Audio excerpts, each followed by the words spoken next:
காசு பணம் இல்லாதவன் ஏழை மகன்தான். அவன் காட்டோரமா ரோட்டோரமா படுத்து தூங்குறான். சொத்து சொகம் உள்ளவனோ செல்வ மகன்தான்.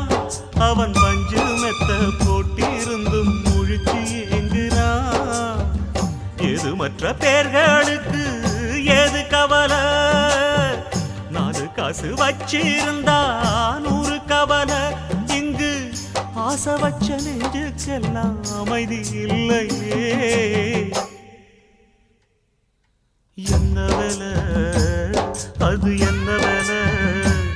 மன நிம்மதிதான் இங்கு என்ன வேலை? எந்த கடை அது எந்த கடை? அதை விற்கிறது